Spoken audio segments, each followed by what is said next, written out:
Oh, der nächste Weltjugendtag 2027 findet statt in Südkorea. Dann muss ich wohl mehr über dieses Land lernen. Und damit herzlich willkommen bei Koreatolisch, wo wir euch regelmäßig eine neue Facette des Gastgebers des Weltjugendtags 2027 vorstellen. Fangen wir heute erst einmal mit einer allgemeinen Übersicht über Korea an.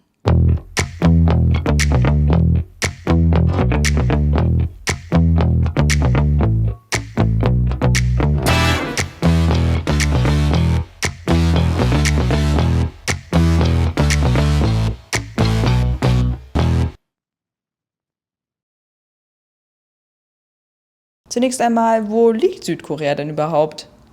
Südkorea liegt auf einer kleinen Halbinsel in Ostasien und teilt sich eine Grenze mit Nordkorea. Über das Gelbe Meer im Westen kann man China erreichen und über das Ostmeer im Osten Japan. Wie ihr vielleicht wisst, herrscht in Nordkorea eine Diktatur, weswegen Südkorea nur über das Meer oder mit dem Flugzeug erreichbar ist. Das kleine Land, das nur in etwa so groß ist wie Ostdeutschland, hat eine Bevölkerung von 52 Millionen, von denen fast 20% in der Hauptstadt Seoul wohnen. Die offizielle Staatsform Südkoreas ist eine Demokratie, welche momentan wie in den USA von zwei großen Parteien, den Konservativen und den Demokraten, dominiert wird. Und welche Sprache wird in Südkorea gesprochen? Genau, Koreanisch. Obwohl es im Japanischen und im Chinesischen ähnlich klingende Worte gibt, gehört Koreanisch tatsächlich zu einer komplett gesonderten Sprachfamilie, nämlich der koreanischen Sprachen. Geschrieben wird Koreanisch allerdings nicht wie Deutsch mit dem lateinischen Alphabet, sondern mit dem koreanischen Alphabet Hangul. Dieses wurde 1446 von dem damaligen König Sejong dem Großen entwickelt und eingeführt, der ein Schriftsystem kreieren wollte, das die koreanische Sprache besser darstellen konnte als die höchst komplizierten chinesischen Schriftzeichen, welche bis dahin noch auf der Halbinsel genutzt wurden.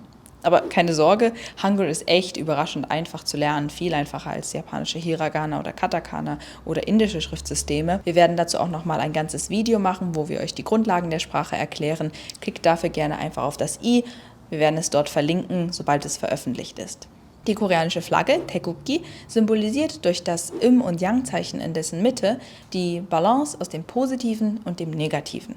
Der weiße Hintergrund steht für Reinheit und Frieden und die 4 Trigramme drumherum stehen für jeweils eins von 4 Konzepten, die sich gegenseitig ausgleichen, wie zum Beispiel Himmel, Feuer, Wasser und Erde. Die koreanische Währung schreibt sich W-O-N, Won, wird allerdings ausgesprochen wie die englische 1, also Won.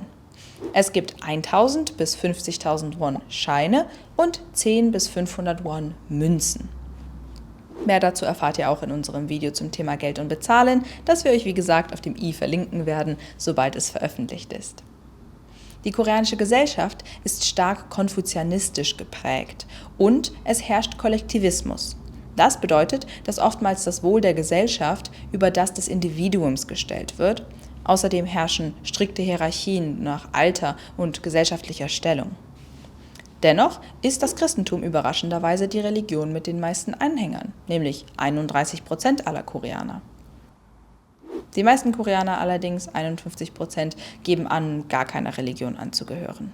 Durch Hallyu, die sogenannte koreanische Welle, hat sich die Beliebtheit Südkoreas mittlerweile auf der gesamten Welt ausgebreitet und hat K-Pop, K-Drama und Co. bis nach Amerika und Europa gebracht. Vielleicht interessiert sich der ein oder andere von euch dadurch auch für koreanisches Essen. Dann kennt ihr bestimmt Kimchi. Das fermentierte, scharfe Gemüse gibt es hier in Südkorea tatsächlich zu fast jeder Mahlzeit, kostenlos und unbegrenzt dazu. Und auch sonst werden euch in koreanischen Restaurants oftmals unaufgefordert viele kleine Beilagenteller hingestellt. Macht euch darüber keine Sorgen, die sind im Preis mit enthalten. Und sollte mal so ein Beilagenteller leer sein, fragt ruhig nach Nachschlag. Den gibt's oft kostenlos. Eine weitere Sache, über die ihr euch in Südkorea keine Gedanken machen müsst, sind öffentliche Toiletten. Die gibt es nämlich an fast jeder Ecke. Kostenlos. Und noch ein kleiner Fun-Fact zum Schluss, bevor wir zum Ende des Videos kommen. Die Nationalblume Südkoreas ist die Mugunghwa, der Straucheibisch. Wer von euch Squid Game in der Originalsprache geschaut hat, hat diesen Namen vielleicht schon mal gehört.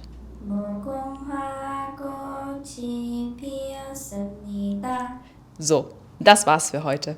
Aber natürlich noch lange nicht alles zum Thema Südkorea. Wenn ihr mehr über den Gastgeber des Weltjugendtags 2027 erfahren wollt, schaut auf jeden Fall auch beim nächsten Mal wieder vorbei, wenn es wieder heißt Koreatolisch. Dann zum Thema Religion in Südkorea. Oder abonniert direkt den Kanal. bis dahin, 좋은 하루 보내세요.